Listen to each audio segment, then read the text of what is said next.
We're talking about expired listings right now. And for folks that don't know about expired listings, they've tried with an agent and it just hasn't sold. Now, why didn't it sell? Many reasons. You have no idea why it didn't sell. But let's just guess. Maybe it was a poorly performing agent. Or it was an overpriced house. Or it didn't show well. Maybe it was cluttered or bad frontage, whatever it is. But it didn't sell. And the number one sin for houses that don't sell is what? Overpriced houses. Number one. And a lot of times the agents will buy the listing. Buy the listing. So, what can you do? Well, I'll tell you something. First of all, you can deliver free information to them on a weekend.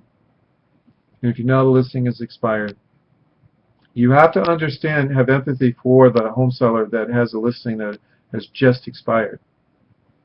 They get inundated with We Buy Houses people. They get inundated by real estate investors, by agents, other agents, especially new agents. They're supposed to call expired listings and get it relisted with their company. So can you imagine what the seller has put up with the first couple of weeks? They get inundated. So one of the best things that you can do is to differentiate yourself. If you're doing a lease option assignment, perhaps, you can offer speed, right? You can tell them, it says, look, we can do this really quickly and sell this on seller financing. So, what about putting a postcard right on their door? Wouldn't that be great? Now, if you get phone numbers of expired listings, I think one of the best things you can do is just say, look, is this house still for sale? Would you sell it privately? Ask them that.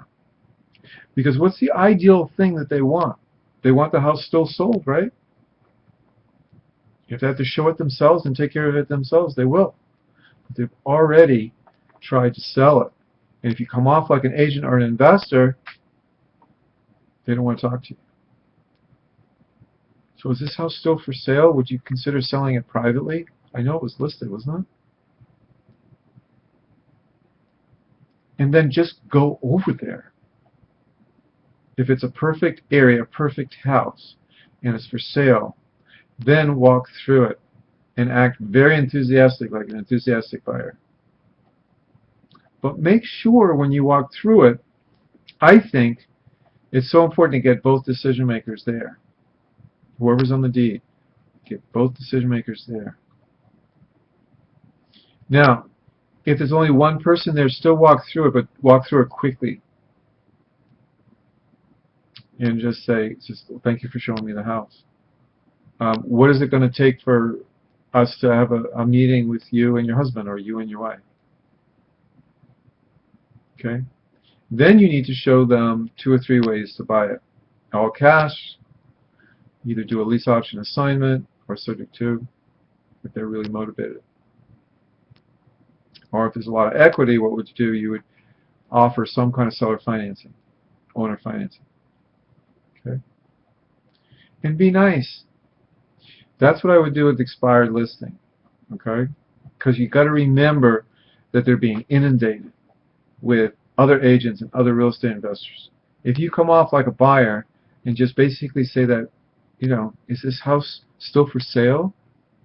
Would you consider selling it privately? You'll get invited over the house. Okay? Hope this helps on expired listings. Okay? And I know it takes, you don't know what you're getting involved with, but I have a real belief that if real estate investors would just go belly button to belly button, 20 sellers every week, 80 sellers a month, they would get 50. I'm sorry, they would get 5 deals a month. But it takes some getting in the car and going to see them. And if it's in the wintertime and you got snow, I understand. Do it anyway. Don't try to sell it over the phone. Okay? Don't try to sell it over the phone. Go make a friend. Do the 5 steps of the negotiation like we talk about. And then the 3-column method. And show them they can make more money by selling it on terms than for cash. Thanks for listening to this video about expired listings. Bye for now.